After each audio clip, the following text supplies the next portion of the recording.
BBC Radio Stoke.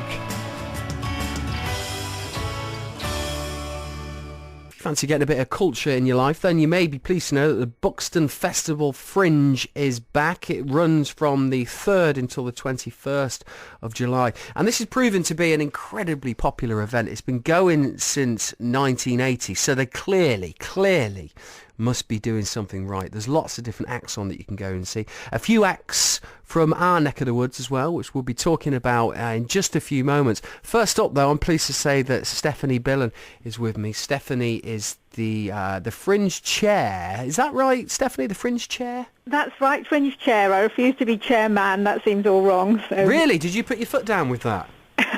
Well, I didn't have to argue the point particularly. It just seemed natural to make it chair rather than chairman. But I am actually the first woman chair of the Fringe, so I suppose I have set a bit of a precedent. And what about, why didn't you go for chairwoman? I just think it sounds clunky. It does sound a bit clunky, yes, Stephanie. Do you know what? You're right. So you are the chair. So this has been running since 1980, so clearly you guys are doing something right here. Well, that's right. Yes, it has been going since 1980. Malcolm Fraser is better known as the founder of the Buxton Festival, which is contains a lot of opera and music, and these days a literary element. But in those days, it was purely opera and music, and that started the year before in 1979.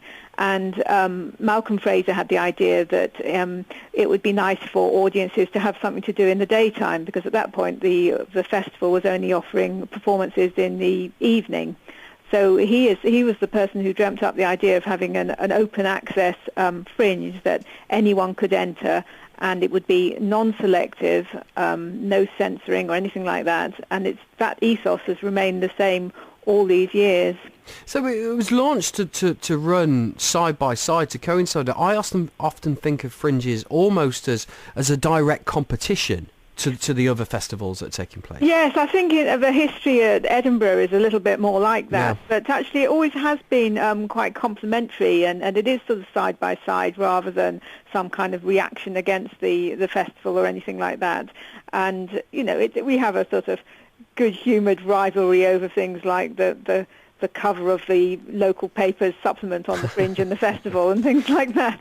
But and we've stolen each other's entries from time to time, but we get on really well now, the festival and the Fringe. Now, I know last year the Fringe was huge. You had over 500 events, over 170 entrants. I'm guessing that things like this always say this year's bigger and better, is it? It's about the same. It's 170 entries, and to be honest, I think that's a bit of a relief, because if it gets bigger and bigger and bigger, there comes a point where you wonder, it's not so rewarding for the performers if the audiences are spread really thin. Yeah, and then you'll probably end up getting a fringe if it gets so big. Well, there's a music festival at Peter's Church, actually, so that's a festival within a festival. Yeah.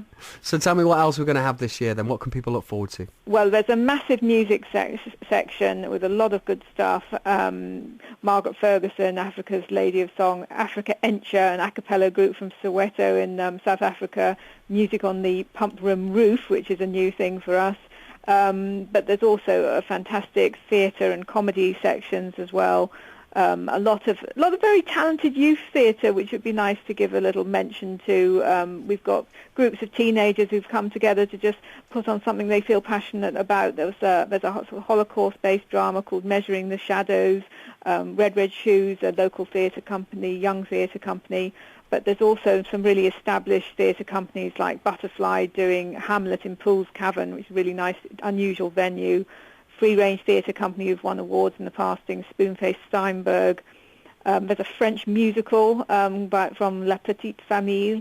A hell of a lot of comedy, some Helen Arney, Max and Ivan. They've both been on Radio 4. So we've got some really good stuff coming up.